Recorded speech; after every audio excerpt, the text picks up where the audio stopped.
এখন আমরা আজকে আমাদের টপিক হলো রিউমেটিক ফিভার। এখন রিউমেটিক ফিভার কেন হয়? এটা বাচ্চাদের এবং ইয়াং এলাকাতে বেশি হয়, 5 থেকে 15 বছরের মধ্যে। এটা মেনলি হাই ইনকাম কান্ট্রিতে কম হয় এবং নর্থ আমেরিকাতে বেশি হয়। এবং এখন হলো এবং প্রিন্সিপাল এটা কী হয়, 1 লাখ লোকের মধ্যে 0.5% কেস পাওয়া যায়। বাট এরা বেশি এন্ডেমিক থাকে কোথায়? ইন্ডিয়াতে বেশি হয়, আফ্রিকাতে এবং সাউথ আমেরিকায় বেশি হয়। এবং এবং এবং এই রিসেন্ট দেখা যাচ্ছে যে এই রিউমেটিক হার্ট ডিজিজটা ইন্ডিয়াতে কতটুকু হয়, 1 লাখ লোকের মধ্যে 13 থেকে 150টা কেস পাওয়া যায়। এর পরবর্তীতে এটা অ্যাকোয়ার্ড হার্ট ডিজিজের কজের কারণ হয় বাচ্চাদের ক্ষেত্রে এবং বড়দের ক্ষেত্রে। প্যাথোজেনেসিস কী হবে? এই এই রিউমেটিক হার্ট ডিজিজ কীভাবে শুরু হয়? Immune related delete response development করে তখন স্পেসিফিক স্ট্রেন এবং গ্রুপের স্টেটোকক্কাই দ্বারা। এবং এটা কী করে? প্রথম অ্যান্টিজেন করে, যেটা কজেশন বিক্রিয়া করে কার সাথে? মাইটোসিন এবং সার্কুলোমা মেমব্রেন প্রোটিন দ্বারা। অ্যান্টিবডি প্রডিউস করে কিসের মধ্যে? স্টেটোকক্কাল অ্যান্টিজেনের দ্বারা। এর ফলে ইনফেকশন এন্ডোকার্ডিয়ামে, মায়োকার্ডিয়াম, পেরিকার্ডিয়ামে। তো এর সাথে জয়েন্ট এবং স্কিন হয় ইনভলভ থাকে। হিস্টোরিয়ালি কী থাকে? ফাইব্রয়েড ডিজেনারেশন থাকে কোথায়? Collagen of the connective tissue থেকে। এবং অ্যাশকপ নোডিউলটা প্যাথোজেনিক বিষয় থাকে এবং হার্টের এবং হার্টেই ঘটে। এর সাথে complication multi nuclear giant cell থাকে, যেটা ম্যাক্রোস এবং টিসেল সায়ন করা থাকে এবং এটা সার্ভাইকাল এবং কোনিক ফেজে দ্বারা রিমোট আর্থাইটিসে এই ধরনের সমস্যা দেখা দেয় না। এখন আমরা যাবো যে প্রিন্সিপাল কথা, ভাব ডিজিজটা কি। প্রথম ভাব রিগ্রেশন কেন হতে পারে? Congenital acquired rheumatic carditis, chronic rheumatic carditis, infective endocarditis, cardiac failure, সিডিয়াম aortitis, traumatic valve rupture, senile degeneration এবং ডিজিজ অফ দ্য কোরিয়া এবং প্যালপেবরারি মাসেলস। ভালভার সিনোসিস কেন? কনজেনিটাল রিউমেটিক কার্ডাইটিস এবং সেনাইল ডিজেনারেশন। এবং এটা এখন কী ক্লিনিক্যাল ফেজে ডেভেলপমেন্ট করবে? অ্যাকোয়ার্ড রিউমেটিক ফিভার এটা মাল্টিসিস্টেম ডিসঅর্ডার। লাস্টে কী পেশেন্ট করবে? ফিভার হবে, অ্যানোরেক্সিয়া হবে, ল্যাথার্জি এবং জয়েন্ট পেইন থাকবে। 2 সপ্তাহ অ্যাপসিডিক হবে এবং পরে কী হবে? স্টেটোকক্কাস ফ্যারিঞ্জিটিস ডেভেলপমেন্ট করবে। এটা সেটা কী করে? 70 হবে এবং আর্থাইটিস কেন হবে? 75% ক্ষেত্রে আর্থাইটিস ডেভেলপমেন্ট করবে। এর সাথে কী থাকবে? র্যাশ থাকবে, সাবকিউটেনিয়াস নোডুল থাকবে, কার্ডিটিস থাকবে, নিউরোলজিক চেঞ্জ থাকবে।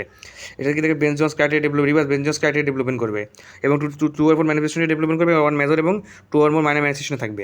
এটা কী থাকবে? স্টেটোকক্কাল ইনফেকশন ডেভেলপমেন্ট করবে। এর অ্যাকোয়ার্ড ফিভারের সাথে কী থাকবে? স্টেটোকক্কাল ইনফেকশন থাকবে, এর সাথে কী থাকবে? আইসোলেটেড কোরিয়াও থাকবে এবং প্যানকার্ডিটিস থাকবে। এর সাথে আদার কজে এবং এর সাথে এই যে রিউমেটিক কেসের ক্ষেত্রে আমরা কীভাবে বুঝবো যেটা মাল্টিপল মাইনর ক্রাইটেরিয়া এবং স্টেটোকক্কাল কেস থাকলে আমরা বুঝতে পারবো যে তার রিউমেটিক ফিভার হয়েছে। এখন প্রথমে কার্ডিটিস। রিউমেটিক ফিভার কী হবে? প্যানকার্ডিটিসের কারণে হয়, যেমন এন্ডোকার্ডিয়াম থাকে, মায়োকার্ডিয়াম, পেরিকার্ডিয়াম থাকে। এবং এরপরে কী করতে পারে? এটা এদের সাথে ডিক্লাইন করে যায় এবং 3 বছর 90% এবং যখন 3 বছর থাকে 30 বছরের মধ্যে থাকে এবং 90% পিকে থাকে। এই সময় কী করতে পারে? ব্রেথলেসনেস থাকে। কেন? তখন হার্ট ফেলিওর এবং পেরিকার্ডিয়াল ইনফিউশনের কারণে। পালপিটেশন থাকবে, চেস্ট পেইন থাকবে, পেরিকার্ডিয়াতে প্যানকার্ডিটিস থাকবে। এটার ক্ষেত্রে টাকিকার্ডিয়া থাকবে, কার্ডিয়াক এনলার্জমেন্ট থাকবে, নিউ এবং চেঞ্জড কী থাকবে? মারমার থাকবে। এর সাথে লো সিস্টোলিক মারমার থাকবে, এখানে মাইট্রাল লিগারেশনের কারণে এবং সব মিল ডায়াস্টে মারমার পাওয়া যাবে, কারণ ভালভাইটিসের কারণে, নোডুল ফর্মেশনের কারণে এবং মাইট্রাল ভালভ লেপ্টেটের কারণে। অ্যাডিডিকেশন ক্ষেত্রে থাকবে 50% পেশেন্টের ক্ষেত্রে এবং ট্রাইকাসিড পালমোনারি ভাবটা রেয়ারলি থাকে। পেরিকার্ডিটিস ডেভেলপমেন্ট থাকবে চেস্ট পেইনে, পেরিফেশনের রাপ থাকবে এবং পিকুটাল টেন্ডেন্স থাকবে। কার্ডিয়াক ফেলিওর হয়ে যাবে মায়োকার্ডিয়াল ডিফাংশনের কারণে এবং ভাইবার রিগ্রেশনের কারণে। ইসিজির মধ্যে কী থাকবে? কমনলি এসটি এবং টিএফ চেঞ্জ থাকবে, কনজেক্টিভ থাকবে এবং সেক্ষেত্রে বি ব্লক থাকবে এবং কিছু অকার হবে এবং কিছু সিনকপ হবে। এখন আমরা জানবো যে বেনজোন্স ক্রাইটেরিয়া হলে কী কী দেখা দিতে পারে, যেমন কার্ডিস থাকবে, পলিআর্থাইটিস থাকবে, কোরিয়া থাকবে এবং এতে মাঝে সাবকুশন রোল থাকবে এবং কী থাকবে? ফিভার থাকবে, আর্থালজিয়া থাকবে, রেসিটোসাইট থাকবে, সেরিমোনিয়া থাকবে এবং সিটি প্রোটিন থাকবে। এতে প্রিভিয়াস সিরিমোনিক ফিভার থাকবে, লিউকোসাইটিস থাকবে, ফার্স্ট ডিগ্রি ব্লক থাকবে, স্টেটোকের সাপোর্টিং ইনফেকশন থাকবে, যারা এপিসোড ইনফেকশন থাকবে, সেটা কী থাকবে? কালের ফিভার থাকবে এবং অ্যান্টি 2 থাকবে এবং আদার স্টোলেজেন অ্যান্টিবডি অ্যাটাক থাকবে এবং 18% পজিটিভ থাকবে। এখানের সাথে একটা কিছু ফিচার নিয়ে আলোচনা করবো, সেটা কী থাকবে?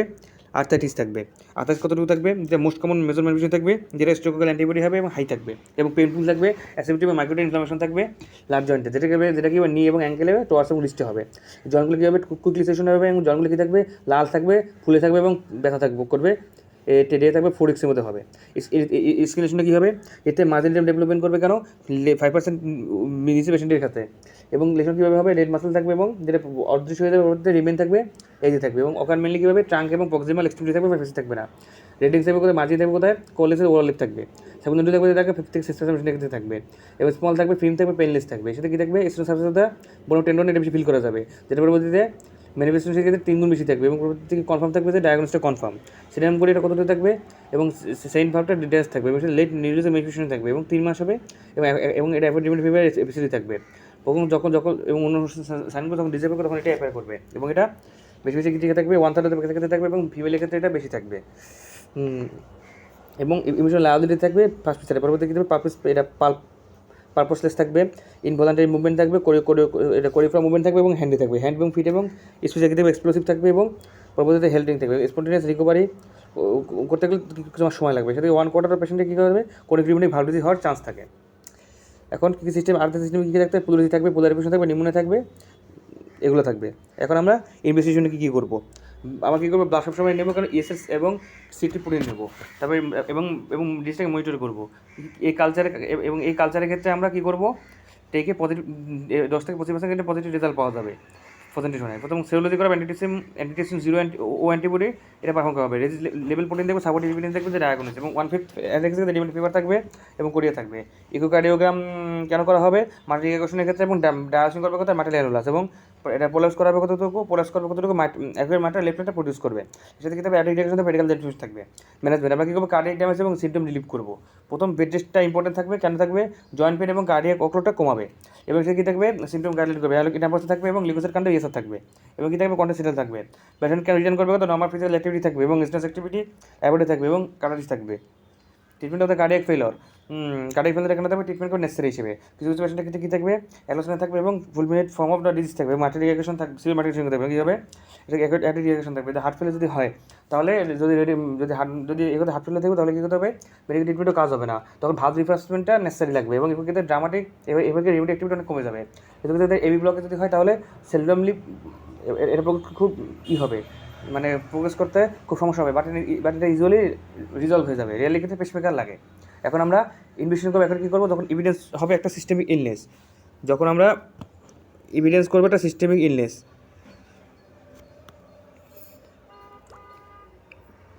এখন আমরা ইনভেস্টিগেশন কীভাবে করবো, প্রথম এভিডেন্স সিস্টেমিক ইলনেস কীভাবে হবে, লিউকোসাইটোসিস হবে, রেডিওসাইট সেডিমেন্টেড হবে এবং সিরেটিভ প্রোটিন থাকবে। এর কী থাকবে, থোর্স অফ কালচার থাকবে এবং গ্রুপ স্টেককে থাকবে এবং অ্যান্টিডিপশন ও অ্যান্টিবডি থাকবে, যেটা এভিডেন্স ক্যারেক্টারিস্টিক্স এখানে থাকবে, কার্ডিওভাস্কুলার বায়োমেট্রিক কন্ডিশন থাকবে। এই যে চার্জ থাকবে, র্যালি থাকবে এবং সেকেন্ডারি এবি ব্লক থাকবে, ফিসে পেরিকার্ডিস থাকবে, টিউব ইনফেকশন থাকবে এবং রিয়াকশন থাকবে এবং কিছু ভোল্টেজ থাকবে। ইউকার্ডিয়াম কেন থাকবে, কার্ডিয়াক ডায়ালেশন থাকবে, ভালভ অ্যাবনর্মালিটি ডেভেলপমেন্ট করবে। এবং এখন আমরা কী দেবো, এর সাথে কার্ডিয়াক ফেলের ট্রিটমেন্ট তো দিলাম, এখন এর সাথে কী দেবো, অ্যান্টিবায়োটিক দেবো।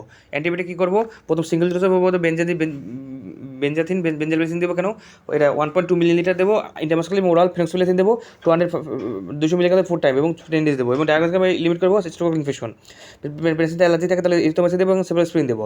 পেশেন্টকে যদি ফার্দার একটা তাহলে কী হবে, স্ট্রোক ইনফেকশন হওয়ার চান্স থাকে। এক্ষেত্রে লং টাইম প্রোফাইলাক্সিসে কিন্তু পেনিসিলিন দেবো এবং ওরাল ফেনক্সিমিথাইলবেলিসিন দেবো 2 বার দেবো 250 মিলিগ্রাম করে। এর সাথে কী দেবো, বেনজাইলবেলিসিন দেবো কত, 1.2 মিলিয়ন আইএম দেবো, মানে ইন্টারমাসকুলারলি দেবো। যদি এর সাথে সালপাসালাদি নেবো, ইরিথ্রোমাইসিন অবশ্যই দেবো, যদি পেশেন্টের অ্যালার্জি থাকে। সেটা সালফোনাম প্রিভেনশন করবে, কি ইনফেকশন করবে, বাট এটা সালফোনাজম ইনফেকশন প্রিভেনশন করবে, বাট এটা গ্রুপের স্ট্রোককে ইনফেকশন করতে পারবে না। ফার্দার অ্যাটাক যদি রিউমেট ফিভারটা এরা 21 বছরের মধ্যে হতে পারে। তো এক্ষেত্রে অ্যান্টিবায়োটিক ট্রিটমেন্ট যখন আবার অ্যান্টিবায়োটিক বন্ধ করবো, যদি অ্যান্টিবায়োটিক বন্ধ করে তাহলে 21 বছরের মধ্যে আবার এটা হওয়ার চান্স থাকে। তো এক্ষেত্রে কীভাবে আমরা প্রোফাইলাক্সিসটা আবার শুরু করবো, এক্সটেন্ড করবো। যদি এটা যদি আবার প্রতি 5 বছরের মধ্যে এটা আবার যদি শুরু হয় তাহলে আমরা ওই অ্যান্টিবায়োটিকটা আবার শুরু করবো। এবং এবং এবং সেসব পেশেন্ট কিন্তু যারা একটা কাজে যেমন টিচিং বা হাই ফিলিমেন্স থাকে, যেসব এরিয়াতে এই রিউমেটিক হার্টের চান্স থাকে, এবং কিছু কিছু পেশেন্টের ক্ষেত্রে যেমন এবং কিছু কিছু অকুশন থাকে, তাদেরকে কী হয়, স্ট্রোক চান্স অনেক বেশি থাকে। এবং এর সাথে রেসিডুয়াল হার্ট থেকে প্রোফাইলাক্সিস শুরু করবো 10 বছর থেকে এবং 40 বছর পর্যন্ত এই ট্রিটমেন্টে চালিয়ে দেবো। এর সাথে কী থাকবে, লং টার্ম প্রোফাইলাক্সিস অ্যান্টি করবো, কেন, রিউমেটিক ফিভারটা প্রিভেনশন করবে এবং এটা ইনফেক্টিক এন্ডোকার্ডিটিসের ক্ষেত্রে এটা এভাবে কাজ করবে না। অ্যাসপিরিন দেবে, অ্যাসপিরিন কী করবো, যদি সিমটম রিলিভ করবে হবে অ্যাসপিরিন দ্বারা রেপিডলি দেবে এবং 24 ঘন্টার মধ্যে রেসপন্স করবে ডায়াগনোসিস কনফার্ম করার জন্য। এটা কেন করবো, 60 মিলিগ্রাম পার কেজি বইটা দেবো এবং ডিভাইড করবো 6 ডোজের মাধ্যমে। এবার অ্যাডাল্ট ক্ষেত্রে কী করবো, 100 মিলিগ্রাম পার ডোজ দেবো, ডেট করবো, কারণ টলারেন্স দেবো 18 গ্রাম পার ডে। মিল টলারেন্স করবো কেন, এটা নশিয়া টিনিয়াসিস এবং ডিপ্রেস এবং ভমিটিং প্রিপারেশন করছে, টাকিপিনে এবং অ্যাসিডোসিসটা আরও সিরিয়াস হতে পারে। অ্যাসপিরিন কেন দেবো, কন্টিনিউ করবো, কারণ যদি ইসের ফলোইং করে এবং গ্রাজুয়ালি যদি অ্যাসপিরিন তখন তো কন্টিনিউ করে ইসেরটা যখন ফল না করে গ্লুকোটি করে, এটা রেপিড সিমটম রিলিভ হবে অ্যাসপিরিন এবং ইন্ডিকেট করবে কেন, কার্ডিটিস এবং সিমটমেটিক থাকবে এবং এটা কেন হবে, রিলিভ করবে অ্যাসপিরিন থেকে এবং পরবর্তীতে কার্ডিটিস এবং সিভিয়ার আর্থারাইটিস থেকে রিলিভ দিবে, যেখানে নো এভিডেন্স দেয় লং রেস্টোরেট বেনিফিশিয়াল কিনা এটা জানা যায় না। পেডিলেশন অবশ্যই দেবো, ডিভাইড ডোজে দেবো, এটা যখন রেজাল্ট নর্মাল হয় এবং রোগটা তো না সারে, এটুকুই দেবো। এখন আলোচনা পর্যন্ত এটুকুই পর্যন্তই ছিল।